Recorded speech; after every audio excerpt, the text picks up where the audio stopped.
అవునమ్మా, 2 అంటుండ్రు మిల్లోడు. B grade అని ఇంత 20 రూపాయలు పోతుంది, మళ్ళీ కిలో 2 కిలోలు కటింగ్ అంటుండ్రు. ఏదన్నా ఒకటి పెట్టుండ్రి, అది పెట్టి ఇది పెట్టి 2 పెడుతుండ్రు. ఇప్పుడు మీరు అమ్మా బి గ్రేడ్ పెట్టుండి 20 రూపాయలు పోతే పోయింది క్వింటల్ మీద, దన్న దించుకోమని వడ్లు లావట్టుంది. లేదు సపరేట్ కిలో కటింగ్ పెట్టుండ్రి, ఏ గ్రేడ్ జోకుంది, అదో ఇదో చేయండి. కానీ వర్షం పడుతుంది, రాళ్లవాన రోజు తడుస్తున్నాయి, ఎటో దిక్కు ఇబ్బంది అవుతుంది. ఫటాఫట్ దించుండి మరి. బి గ్రేడ్ పెట్టిన పోతే పోయినా 20 రూపాయలు అనుకుందాం రేవంత్ రెడ్డి పేరు మీద, పోతే పోయినా 20 రూపాయలు. కానీ బి గ్రేడ్ అనే పెట్టుండి లావట్టుంది మరి సంచులు. అమ్మా లేపుతలేరమ్మా, ఏ ఊర్లో ఒక్క లారీ పోతలేదు, జిల్లా మొత్తం గగ్గోలు పెడుతున్నారు.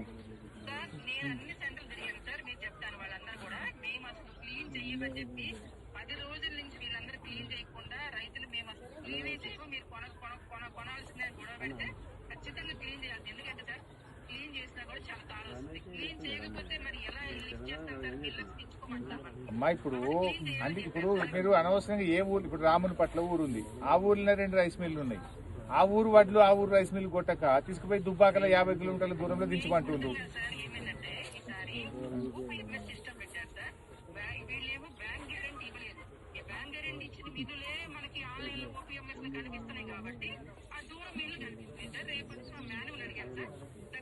ఇప్పుడు సపోజ్ రావునపట్ల ఊరుంది అనుకోండి, ఒక మాట చెప్తాను నేను. ఎప్పుడైనా ఇప్పుడు 20 ఏళ్ళకెళ్ళి ఎమ్మెల్యే ఉన్న 25 ఏళ్ళకెళ్ళి రావునపట్ల ఊరోళ్ళు ఏం చేస్తారంటే ఆ ఊరు మిల్లుకు మాట్లాడుకుంటారు, కిలోన్నర కటింగ్ పెట్టుకుంటారు, కళ్ళంకెళ్ళి డైరెక్ట్ మిల్లులకు వడ్లు పోతాయి, ఏ లొల్లి ఉండకపో మాకు.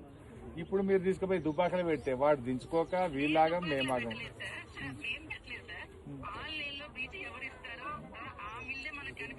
అంటే మీకు కూడా ట్రాన్స్పోర్ట్ ఛార్జ్ పెరుగుతుంది, అమాలీ ఛార్జ్ పెరుగుతుంది, డీజిల్ ఖర్చు పెరుగుతుంది. ఆ ఊర్లో మిల్లు పెట్టుకొని ఇదెందుకు?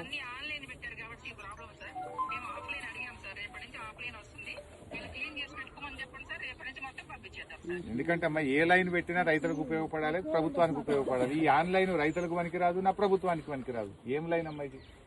మీరే ఆలోచించండి, చెప్పండి వాళ్ళకి అర్థం కాదా? చెప్తేనేమో ఏమనంటే ఇక మమ్మల్ని తిడుతున్నారు. మేము ఏం చేయాలి? మా పరిస్థితి ఎమ్మెల్యేలకు ఇటు రైతులకు చెప్పలేమా, అటు ప్రభుత్వం మీద మధ్యలో మా పరిస్థితి ఎట్లా?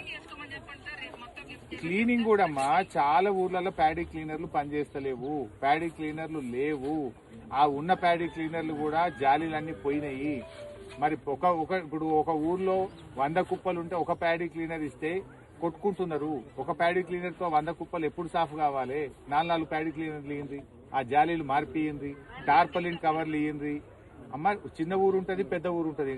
ఒక ఊరికి ఏరియా పెద్దది ఉంటది. ఇప్పుడు నారాయణరావుపేట మండల హెడ్ క్వార్టర్, నేను నారాయణరావుపేటలో ఉన్నా. దీనికి 4 ఇచ్చినా తక్కువనే జల్లెళ్ళు, 2 ఇస్తే ఎక్కడ అందుతాయి? ఆ జల్లెల్లో కూడా ఒక జాలి పనిచేస్తలేదు. లేదమ్మా, ఇప్పుడు వడ్లు ఇప్పుడు కొత్తగా వండలేదు. కలెక్టర్ గారు మీరు ఏమనుకోవద్దు, మీరు రైతు బిడ్డనే. వడ్లేం కొత్తగా వండలేదు, గవర్నమెంట్ ఏం కొత్తగా కొంటలేదు. ఎప్పుడు లేని ముచ్చట ఇప్పుడు పెట్టారు కొత్త కథ ఈ సంవత్సరం. నిజం చెప్తున్నా నేను దయచేసి మంత్రి గారికి కూడా ఇప్పటిదాకా అదే చెప్పిన. మీతో మంత్రి గారితో నా వినవి, ఎప్పటిలాగా గత సంవత్సరం కొన్నట్టు ఏ ఊరు మిల్లు ఆ ఊరికి పెట్టండి, ఫటాఫట్ లేపండి దయచేసి. మరి లేదంటే మాత్రం నేనైతే ఒక 5,000 మంది రైతులు తీసుకొని మీకు కలెక్టర్ ఆఫీస్ ముంగట కూర్చుంటే ఎండాలి ఇష్టం. ఇంకా 2 రోజులు చూస్తా, 3 రోజులు చూస్తా. మీరు సెట్ చేస్తే సంతోషం, మీకు నమస్కారం. చేయకపోతే మాత్రం ఇక నేను చేయగలిగేది ఏం లేదు. మీ దగ్గరనే వంట వార్పు పెట్టుకుంటా, అన్నీ పొయ్యి పెట్టుకుంటా, మీ ఆఫీస్ ముంగట వచ్చి కూర్చుంటా. మీ ఇష్టం ఇక. నమస్కారం.